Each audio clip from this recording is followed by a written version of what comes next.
So today we are going to talk about how I create magical powers of leadership. And my guest is Braden Daniels, leadership strategist and mentor at Lead Like a Magician.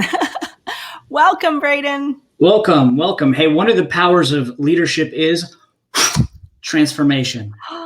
There you go. And adaptability, and you're doing a really fine job of that. Thank you. Oh, I just feel bad that we have this big audience on LinkedIn, but I will make it up to you. I promise. But we'll take questions anywhere. I don't care where they come from. Well, thank you. Thank you for joining me, Braden. We kind of met online, even though I guess we met even earlier through Jake Melton, and I just didn't connect the dots. But it's been, I think, over this year, right? We started kind of engaging with each other more online, and then I love your work and the posts that you create, and you always tune into the show, and so thank you.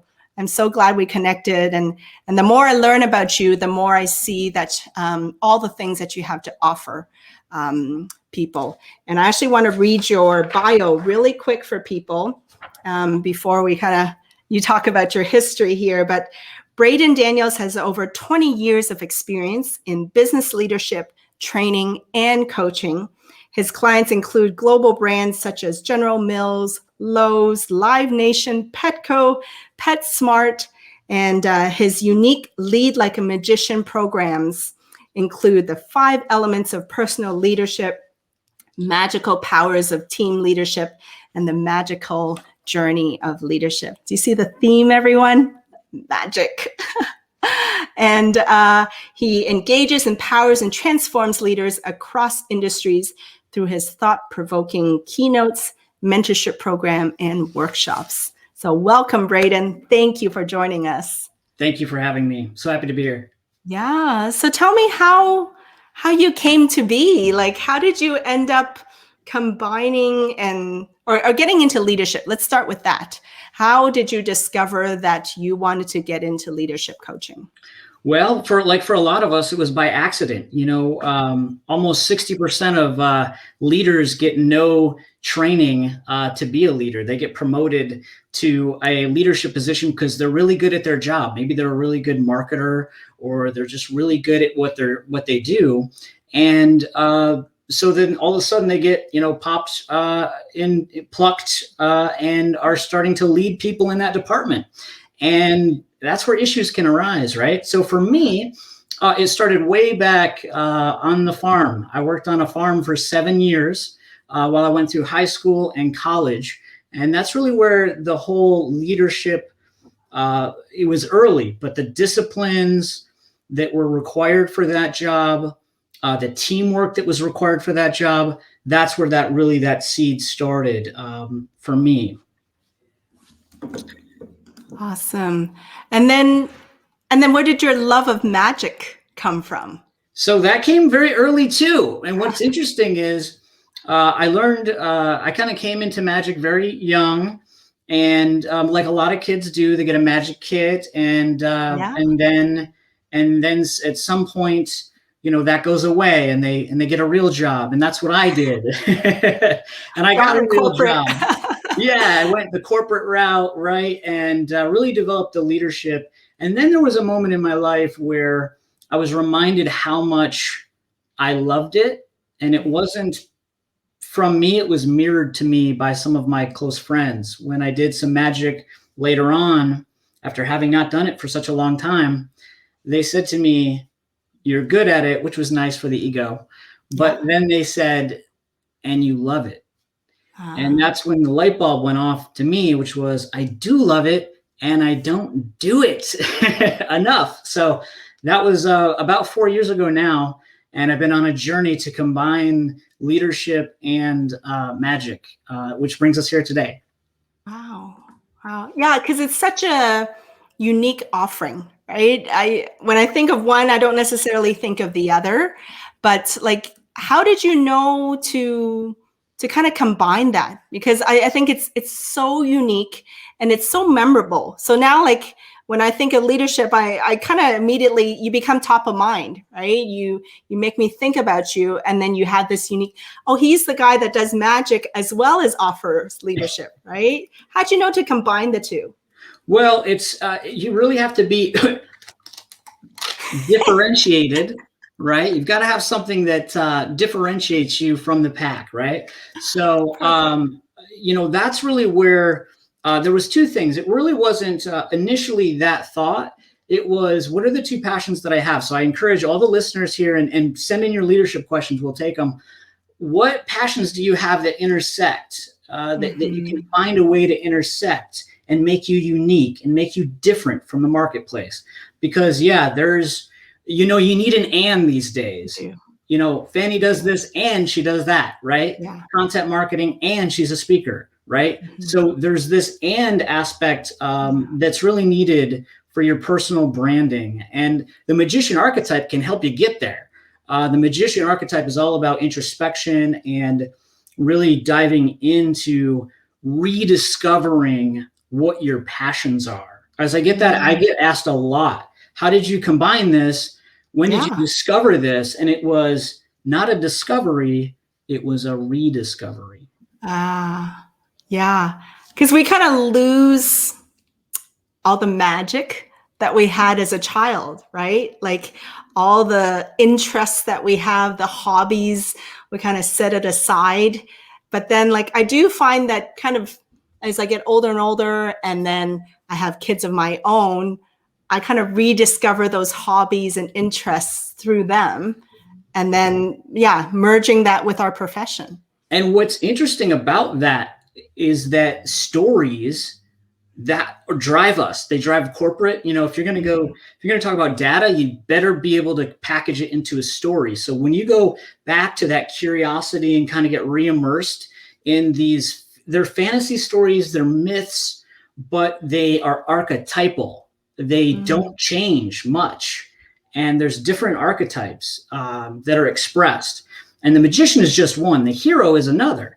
But we grow up and we can't do cool things like this anymore in business meetings because you get laughed at, right? But it's memorable. And that's exactly what we need for creativity and innovation and team building and having a sense of fun at work. Yeah. And if anything, especially during this crazy year that we've had with pandemic and COVID and all that, I think people crave creativity, something positive, something that makes us laugh, something that surprises us. And that's all belongs in the magic realm as well. Yeah, it's all about, there's powers, right? So you can make something appear. What do you need to bring into your brand, your world, your business, your content creation that isn't there? What do you need to make appear, right? That's one of the powers. Another power is what needs to disappear, right? What in your organization, in your brand needs to disappear, needs to go away? What do you need to bring back?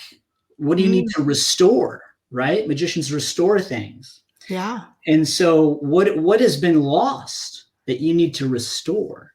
And that's exactly what I did. And I help other people do that through their leadership too. So I love that. Thank you. Actually, I want to dive a little deeper. You mentioned this thing called archetype, right? Yeah. Archetype.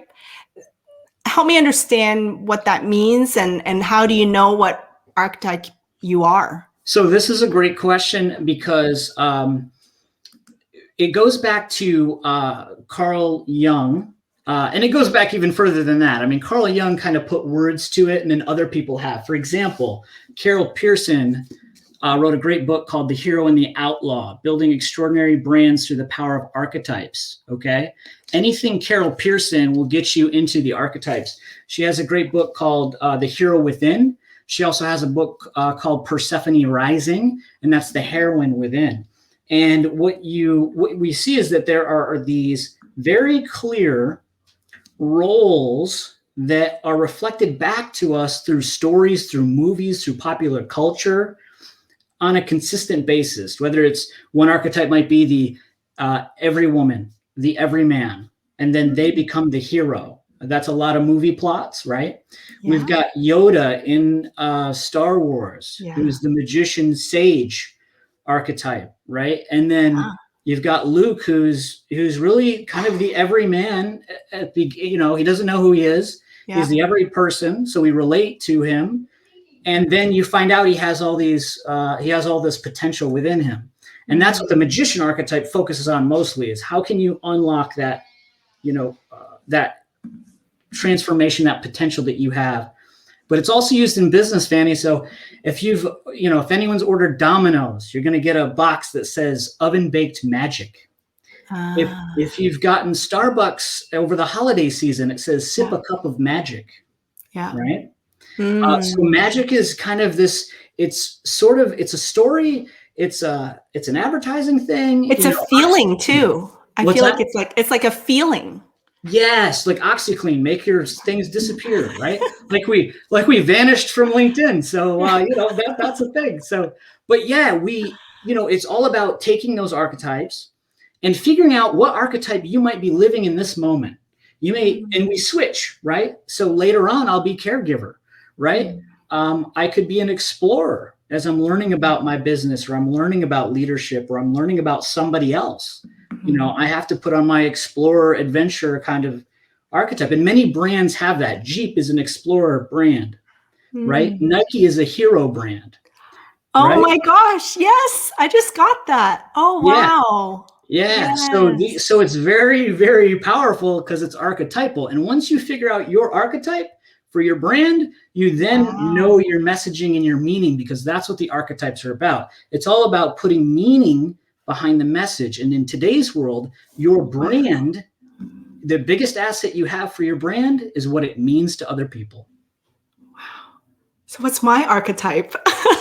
Well, I think it's curious. Creator. Number one is creator, caregiver, you help people, right?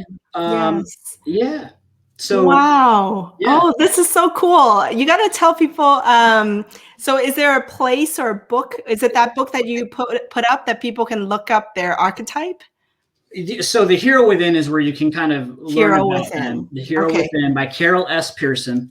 If you want to go into the business aspect. Here, let me make it bigger. Yeah. Yep. If you want to go into the business aspect, this is a great place to start. She and Mark wrote a book together. They did a lot of studies on these archetypes, asked a lot of questions. So you can dive deep in. So my leadership is all about harnessing the magician within you, because you might be a warrior. You could be a warrior in your business and you need more magician. You could be a hero and your employees need more of a caregiver, or they need more of a magician versus a hero.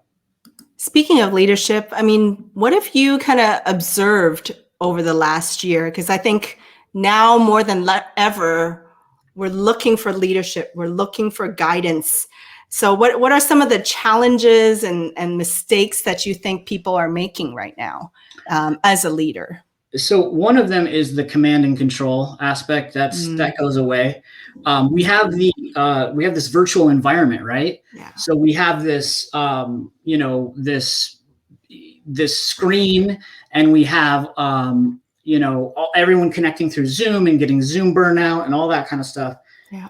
But what we go to is Gallup, and Gallup says that 58% of people trust a stranger more than their boss. Wow. 58% of employees trust a stranger on the street more than their boss. So this tells us that we've got a problem. And so that's one thing. The other thing is vulnerability. Often we're not vulnerable like we could. Like, for example, with this package, this could be leadership, right? You've got all your acolytes. You've got all of your accomplishments. You've got all your status symbols on the package, right? But what you don't do often enough, and this is the problem I see with leaders right now, is they don't open up. They don't open up and become vulnerable, right? But that's exactly what needs to happen, is they need to open up, show who they are, or otherwise their employees will think they're just empty, shallow shells of people, right? Wow. So you really perfect illustration. Yes. Yeah, you need to open up, and you need to show them what's inside, because I think it's just a big dark hole. But if you do that, if you can lead with vulnerability, then it's going to make the world a better place. Wow. Oh, bravo. That was a cool analogy. Oh my gosh, this is so fun. I love that. Yeah, because I think if anything, when people show us their vulnerability and their authenticity, we connect with them deeper, we trust them more, and then that relationship is built even stronger. Just like today, right? Just like today. Hey, look, we're going to survive. We'll get back on LinkedIn. Don't you worry. We'll be back on LinkedIn. Yeah. But you know, there's blind spots that we have, and let's do a test to the audience. So everyone who's watching on YouTube and Facebook, and maybe later as it's streamed, this is what I want you to do. I want you to take your left hand, put it out like this, your left finger. Okay. I want you to take your left eye, and I want you to close it. So you're looking at your left finger through your right eye. Okay. See what I'm doing like this, right? And you're going to stay on that. So stay watching your finger. But as you do, put your other finger right next to it and continue to watch this tip. But as you do, slowly move this finger to the right. And don't look at it directly. Look at this tip right here. And when you do, there'll be a point where the tip of your finger goes out of view from you. It disappears. For me, it's right here. Okay, Fanny, can you try this? Yes, I did. I was like doing it. Okay. Here, let me do widescreen here. Yeah. I did this. And I think I got up to like around here. I did. Okay, all right, so slow down. Yeah. All right. Well, so slow down. Come back again. All right. Okay, so your left finger, look at the tip of your left finger and stay looking at that with your right eye. Yeah. And now slowly move your right finger away, slowly. And you're going too fast. Oh. Go back. Okay, yeah. Right here. Oh, yeah, right here. Yeah. Okay, yeah, it disappears, right? Yes, it does disappear. Oh my gosh, yes. Yeah. Okay, so now I got to clear my eyes for a bit. Hope no one was driving when they did that. But if you've done that, put it in the chat, put it in the comments. Yes. But what that is it's your optical nerve. So on your eye, in the back of your eye, you have a nerve that goes into your brain. And your mind and your senses combine to make a picture in your mind. So what's happening is your eyesight isn't perfect, and it will never be. For instance, we're very lucky that I can pick up my cup and drink my water from it.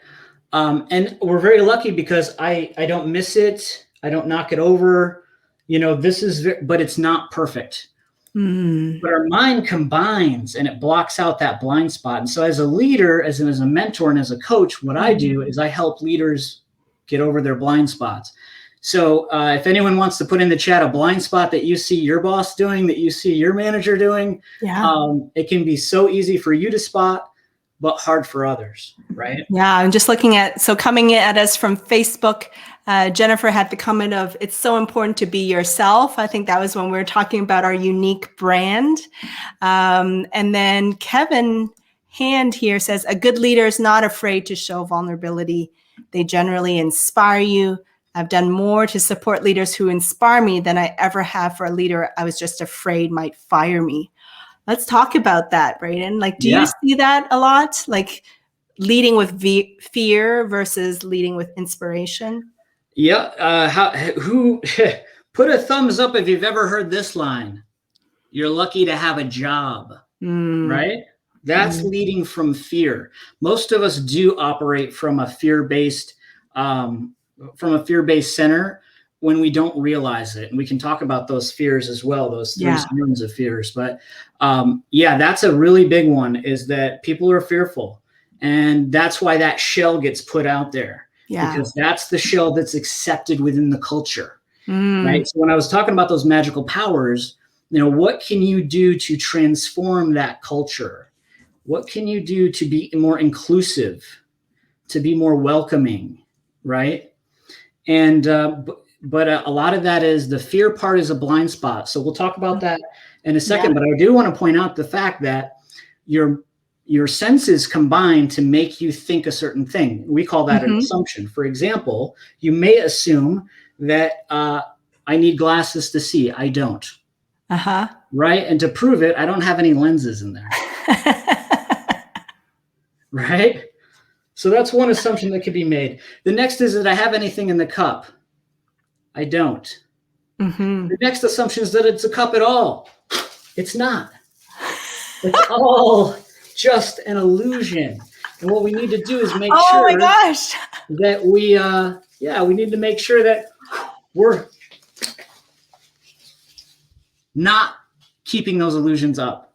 Because those illusions are what's trapping us, and they come from our senses, and we're all susceptible. Oh, wow. See, Alex Bowden has tuned in. Hey, Alex. Oh, he came from LinkedIn. Thank you, Alex.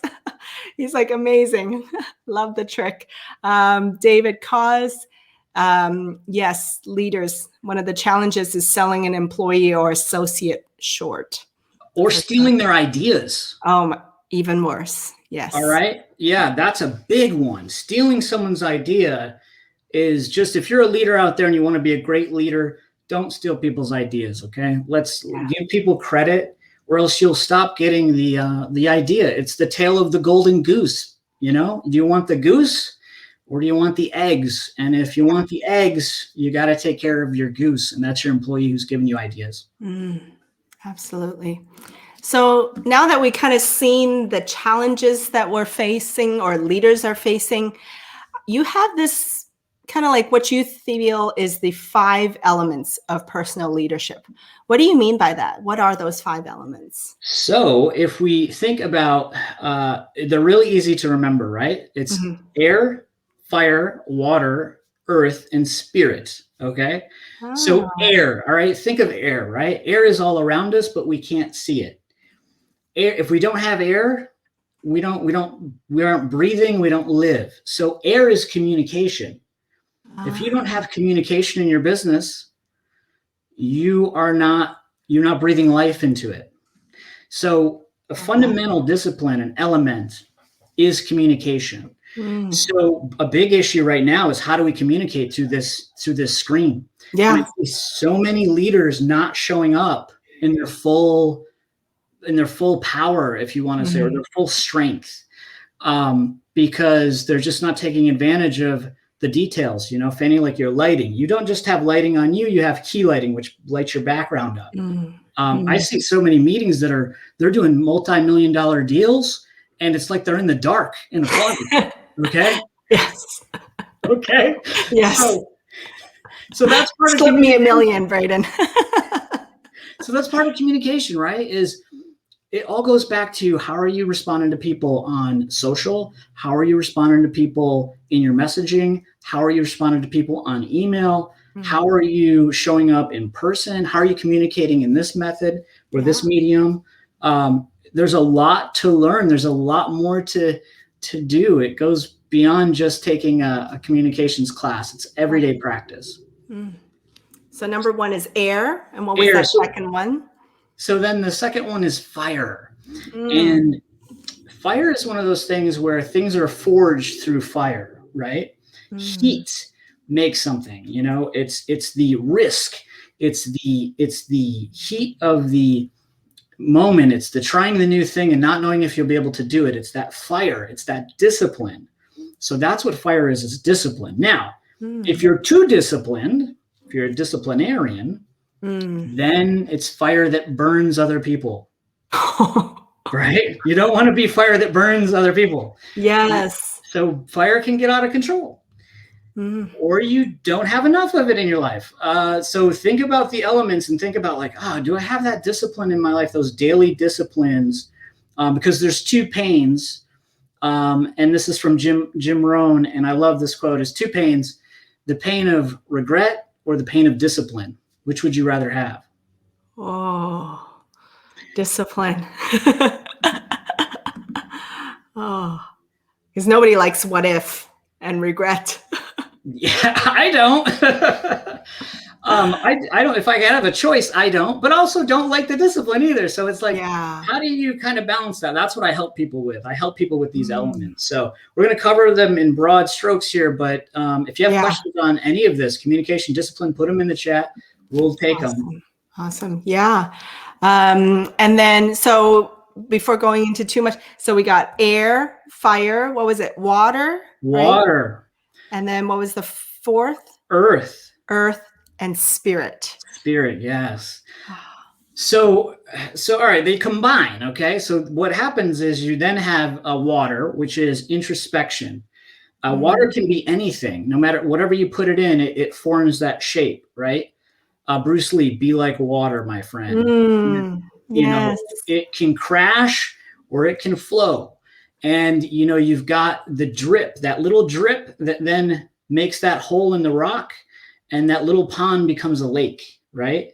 So it's that power within us to go deep and be self-reflective. So that's an area that we want to look at, which is, how self-reflective are you as a leader? Yes, you can give out criticism. Great job. Anyone can do that. We do that on a daily basis when we watch The Voice or America's Got Talent or anything on the news. We do that, whether, you know, while we're like, oh yeah, well, this is crazy.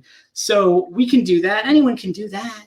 But can you go inside yourself and really shine a light into what your opportunities are, what your blind spots are? So that's introspection. So then we have earth, which is mentorship, because the earth supports us.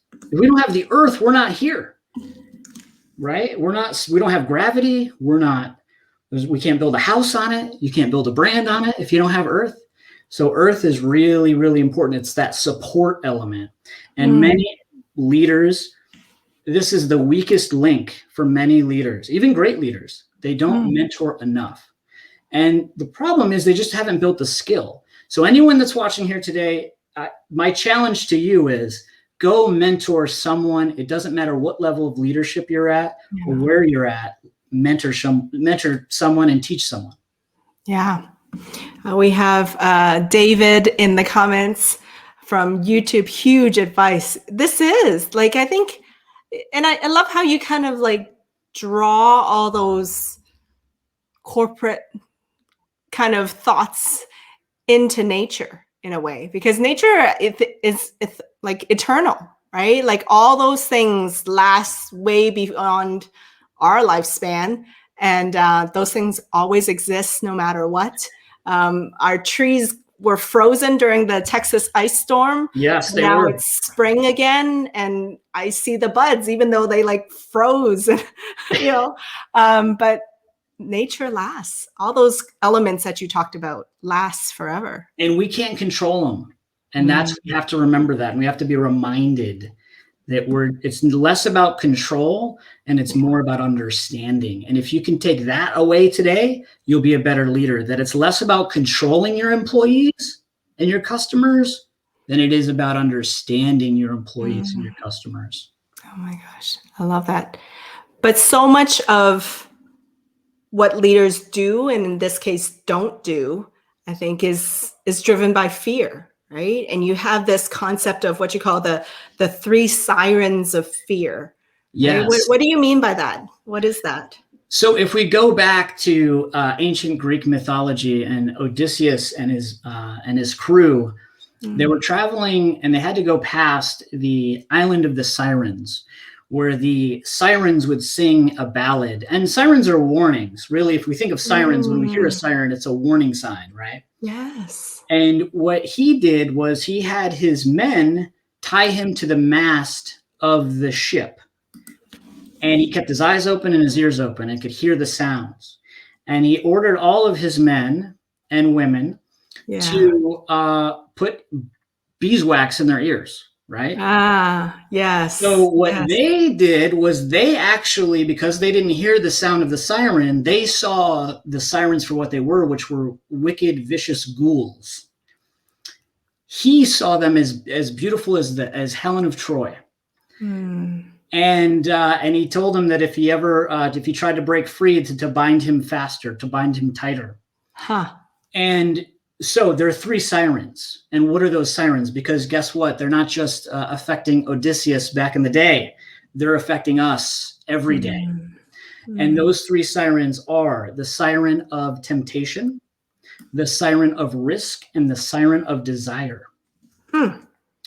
And the siren of temptation is procrastination. So fear shows up in your body through feelings. And one of those feelings is, I could just check this. I could check my email. I could clean my car out instead of do that thing I know I need to do. I can watch that next Netflix episode. Exactly. Yeah. And exactly. And or I could sit here and just add all this stuff to my queue that I'll never watch because I'm procrastinating. And that feels good and that's soothing. And it's a mechanism for stress management, but it's driven by fear. So that's one. And then the second one is desire, which is the desire to be perfect, the ego desire to look absolutely pristine and perfect. And that ego desire is a big, big problem in leadership. All ego issues usually show up in leadership situations, to be quite honest. And that's the perfectionism kind of mechanism. When we'll spend, 30 minutes to try to make sure that that's the right font for the last line of the thing that you're writing, Or our videos have to be like pristine. Yes. Or a live stream. Yeah. And you know what? That's the thing with magic too, is when I perform magic and I do shows and I do theater shows and I do shows at wineries. And what I'm always reminded of is that people do not connect with my magical powers. They connect with my realness, my humanness, my vulnerability. Yes. So if things don't go quite as planned, actually it's a better show because it's more endearing. They can relate to something screwing up. It's why we cheer for the underdog, right? I mean, March Madness, I don't know if you're a college basketball fan or not, but our family, we all watch it, but we kind of cheer for the underdogs, right? Because it's through their perseverance. Like we're not necessarily always cheering for the number one seed. We're cheering for the underdog to win. See, that's an archetypal pattern. So when I watch the Super Bowl, I'm the same way. I want to know the story. Give me the backstory so I can decide who's the villain and who's the hero. And let me have that play out in my mind while I watch it. Otherwise, it's boring, right? Yeah. Jennifer has she's like, yes, less controlling, more understanding. If only we had that more. That's so true. Yeah. And the last one is self-criticism. And so I just want to put that out there for you guys. So risk is the third siren, and that's self-criticism. We're our worst critic. Yes. We do put a lot of stress on ourselves. So be mindful of that. When that's showing up, that's fear showing up, and it's trying to get you to stop doing something because it's afraid. It wants you to go back in your cave, go back in the comfort zone, and don't post that video. Don't write that article. Yeah. What are people going to say? What will they think of you if you have a beard on live stream? And it's not even a good one. What will they think of you? And that's why it comes from our fear of judgment, right? Our fear of disapproval, our people pleasing side. Yeah. We want to, and that could be an archetype. So if you're a caregiver, then you are. You can fall into the shadow side of that, which is the martyr, which is you now want to care for people to the point of, they better recognize that you're doing something for them every time. And that's a very vicious cycle. That's the martyr aspect of the caregiver. So you got to find balance in that. And that's why self-care right now is a big thing. And Kevin says the Patriots are always the villains. I know. I was going to bring that up. Yes, I've heard that many times. Are you still going to hate on them now that, what's his name? I don't know my football. Who's the quarterback? Brady. Tom Brady. Yeah. He's no longer on the Patriots. Well, see, that's what made this stat so great was because it was absolutely that. Thanks for bringing that up, Kevin. That's where my story was. That's where my underdog story was. Yeah, I love that. That was amazing. Awesome. So then from there, so now we kind of like identified the fear. So then moving forward, like what we have the future to look forward to, right? Like visionary leadership. And you talk about like the 5 components of visionary leaders. How do we move forward from those fears and lead the way? Well, you have to frame the future. So like we have this frame here, and if I just pop it off, you have a frame to look through, right? To get your vision, and you can produce things like a little donut. Look at that. Or you can be more healthy and have a banana. Whoops, have a banana, yeah. But this frame, now here's the thing with the frame is you can get stuck in this frame, or what you can do is use the frame to look at the world in a whole new way. Instead of being boxed in, maybe you do look at the world in a whole new way. And we'll put that back for now, but the frame is very important. So how you contextualize the future, right? So we know from COVID that we can't predict the future. So one thing for your viewers to look up or look into or work with me on is nonlinear planning. Nonlinear planning is not from A to Z. It's what's coming at the sides. And you're in this world, technology. That's a nonlinear event. If there's one change in technology, it can change your whole business overnight. Yeah. And construction. So if you have a retail establishment and the city wants to do 6 months of construction, if you're lucky, it's 6 months in Dallas-Fort Worth, you're going to have to adapt. And that's a nonlinear event. So you can't predict the future. But you can frame it. You can give your employees an idea of what that next step's going to be. So I talk about the 5 eyes of vision. You need 5 eyes, and you got to keep all 5 eyes open. Okay. So the first one is immersion. So anyone put in a visionary leader that, you look up to. I'm going to use Walt Disney, so don't use that, but put a visionary leader in the chat. The first I is immersion. Walt Disney immersed himself. Any great visionary, Steve Jobs, they immerse themselves into whatever they're working on. Fanny, you're a visionary. You're a visionary for content creation. You've immersed yourself in this world, and you help other people with that. And that's that immersion aspect. So get immersed. If you want to really be visionary within your company, get immersed in what's going on in your organization, what's going on with your customers, and immerse yourself. So that's one. Then second is look around, identify. My friend Jonas Kane, who's a mentor, I have many mentors. Jonas Kane is one of those mentors. He reminded me of a Martin Luther King Jr. quote, which was dreamers. The difference between dreamers and visionaries.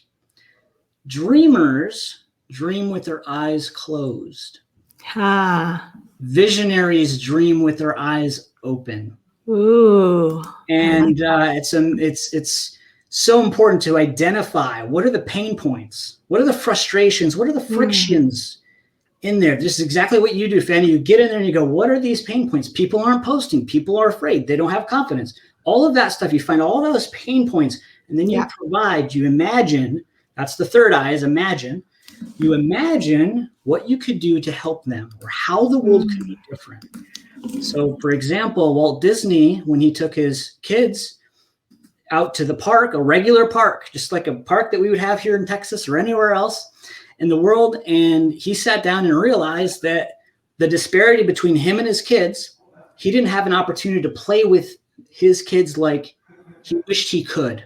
And so that's where Disneyland came from, because he immersed himself and he identified and then he imagined. And he did this, the fourth eye, which is involve the Imagineers. He involved so many people. And if you have Disney Plus, I highly recommend. Yeah, I do. The Imagineering documentary. Oh, okay. I'll look that up. Yeah, and so involve all that stuff. Yeah, because as a magician is big on co-creation. That's a very important part of what the magician does. So when I mentor people, when I work with people, we're co-creating their new reality together. And the fifth I is invest. Walt Disney invested into it. He put money into it. He was so smart. He built attractions that were originally paid for by like PepsiCo, by Coca-Cola, and sent them to the World's Fair. And they put it up in the World's Fair, paid him to make them, and then he put them into his parks. That's brilliant. It's amazing. He's an amazing man. Yeah, Walt Disney, amazing. Wow. Let's see what else other people have said. I think I saw one. David Cause said Steve Jobs. Yes, total visionary. Total visionary. What do you think about Steve Jobs? Have you studied him? I have. I work with, speaking of other mentors, I work with a gentleman named David Morey, is a good friend and a mentor, and he wrote a book called Creating Business Magic. And him and his work, DMG Global, they worked directly with Steve Jobs when it was coming to Think Different, that whole Think Different period. What a great campaign. Yes. And also, Steve Jobs was looking at at the time, what were political leaders doing to differentiate and stand out, the good and the bad and the ugly. And he was learning what it meant to be an insurgent versus an incumbent. And David Morey talks a lot about that in a book called The Leadership Campaign. But he worked with Steve Jobs. So yes, I'm familiar. Yes. Wow. Yeah, Kevin. They really like your analogy. So true. The difference between dreamers and visionaries. Yes. Sarah loves that as well. Hey, Sarah. She's on as well. I'll remember that differentiating between dreamers and visionaries. Yeah, she saw that documentary. Oh, great. So yeah, it's so good. Like I gotta watch it. Sarah, you gotta watch it again, right? It's so good. I haven't seen it. I have to go watch it now. It's like one of those mini series where it's like 6 parts or something, but it just goes through the whole history, and it's really amazing. Now, to round out your, the thing that you think is so important, and you mentioned several of them, like your mentors. Why is it so important to have mentors in our life and throughout our career? Well, I think they help me with my blind spots, right? I talked about blind spots, and we all have them. And, there's a point in everyone's life where you start to want to seek, and you start to want to quest. Yeah. And that's the magician coming through you. The magician archetype coming through you is the questing archetype. And part of that questing archetype, just like pop culture with Star Wars, is you seek mentorship. You seek someone who can help you. Because you get to a point where you think you know, and then all of a sudden I didn't know anything. I thought I knew, and my ego was really, involved, oh yeah, I can sell ice to Eskimos. And you realize that, 2 sales calls later, you are trying to pick yourself up off the floor because you can't handle the rejection. Yeah. And so you need to go to the sage either inside your company or even more preferably outside your company. Yeah. One of the advantages of having me be a mentor for someone, and I work with people across industries, genders, ethnicities, it doesn't matter. I'm inclusive. This is what we do, is that I don't have an agenda inside your company. Yeah. So if you get paired with a mentor inside your company, and I'm not saying that they're wrong or bad. I've had my own within companies, but there's always an agenda. Everyone has an agenda. So it's being able to seek someone who doesn't have quite the same agenda as other people, maybe even in your industry. And so it can be really advantageous because it's actually looking outside your industry and seeing what you can bring into it that will make you different in your industry. Yes.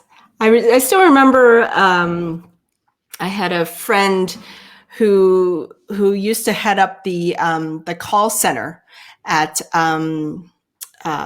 Fidelity, and they would purposely go out to find people in hospitality and hire them into their call centers because they realize who's the best people to deal with customers all day and taking orders and addressing orders. people in hospitality because they're serving food or hotel services and so forth. They're great at serving customers. And so he would purposely go out to the hospitality industry to get people for their call centers. He is a magician because what he's taking is a magical power, and that power is transposition. So anytime you see a magician make two things, change places, that's transposition, and that's what he did, and that's fantastic because Undercover Boss is a great example of that. Yes, I like that show. Put yourself in a position, where you're uncomfortable and you can see things differently, right? But that's a great example of transposition as a magical power. I'm going to address some of the things that the folks are saying in the comments. I want to get your reaction to these things. So Jennifer Henderson says, sometimes we create fear that doesn't exist.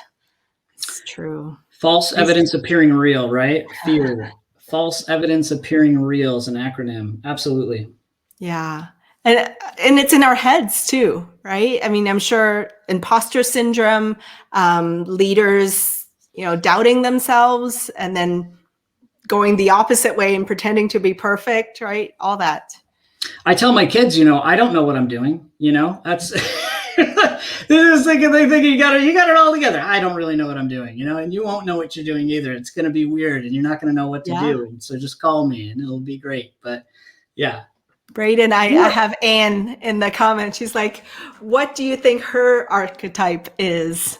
Oh, yeah, that's a good one because she creates community. She pulls people together. She does pull people together. And that is very much like a magician, to be quite honest, Anne. If you think about the magician itself, we've got you've got David Copperfield, you've got, performing magicians. But if you go all the way back, way back, there was shamans, right? Yes. And shamans were looked at by the community to kind of help the community in various ways. Yeah. And it's interesting to note that shamanism or shamans show up all across the globe. There's shamans that were in Siberia. There's shamans that were in South America. We have Native American shamans, right? There wasn't a shaman convention, okay? This is what an archetype is. It shows up no matter what. It's going to be there. And so I think there's a lot of that for Anne. Speaking of conventions, Anne was asking, do you have any upcoming events? How can people get more of you? Well, I'm working on some e-courses, but what they can do is go to 3 Sirens right now. I'll give you some free stuff. The number 3 sirens.leadlikeamagician.com. Let me share that with people here. Yep. Go on. Please tell us what's there. Yeah. So there you're going to get a whole PDF that actually breaks down those 3 sirens and really gives you not just the problem, but gives you a little bit of the solution. So if you go right there, you'll have access to that immediately. Awesome. So that's one way. And then the other way is LinkedIn. Connect with me on LinkedIn. I'm all about helping people and learning and reach out to me. It's really all about transformation. So I'll show you, I'll give you an example. Transformation. Oh. Cheers. Wow. I have 2. Also, I will say I have 2. I had 3, but now I have 2 mentorship spots open right now. So I'm helping a lot of people out. There's a lot of people that I know that have been switching careers. And so I'm doing some pro bono stuff, but I have 2 spots for folks who are really looking to take their leadership and their career to the next level.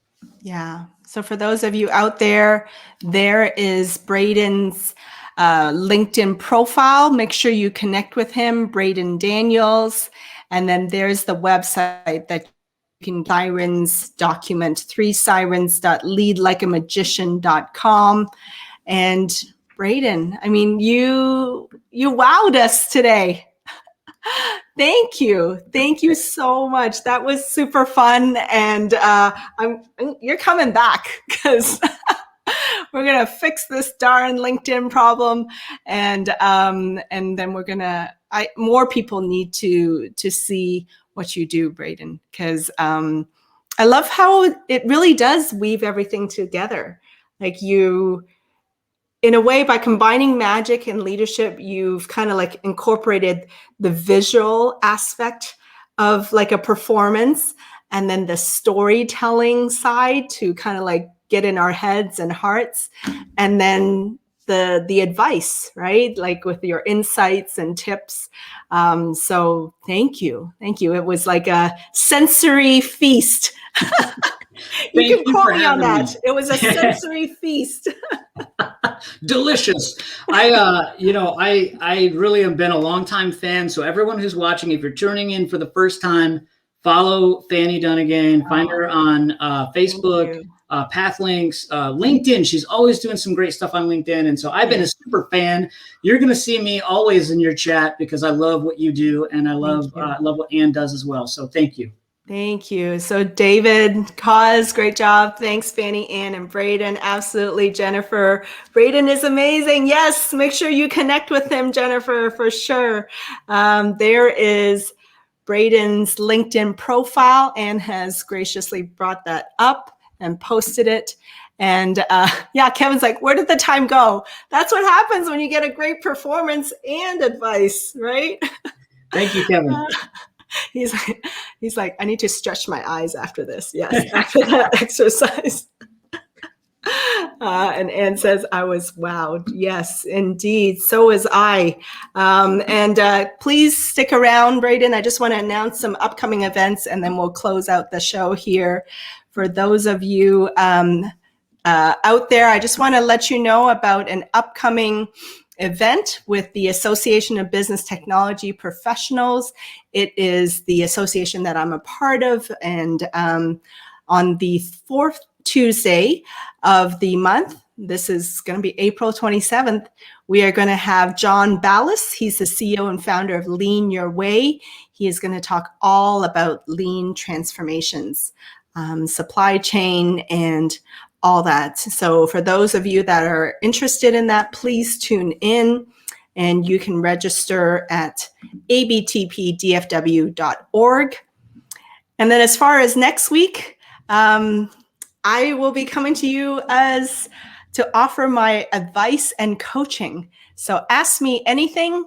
You can get content tips. You can get my advice on whatever you're struggling with on LinkedIn, and I will help whoever tunes in the audience. By then, my LinkedIn live stream should be fixed, and I'll be there to support you in your content journey. So next week, it will just be me, and you can tune in and bring your questions, and I'll be happy to do some free coaching and advice. Okay, so Braden, thank you. Thank you so much for your time, for your expertise. The hour went by so quickly. It really did. Thank you, guys. Thank you for those of you that found me still. There you go. Last trick. Thank you for those of you that found us in Facebook and YouTube. And I will post it back onto LinkedIn somehow, and we'll get this properly fixed.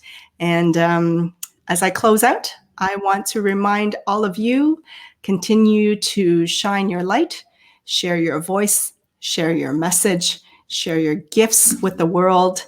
And hopefully you'll do it through video, because people need to see you and hear you and get all those, your expertise from you. So there you go. Shine your light.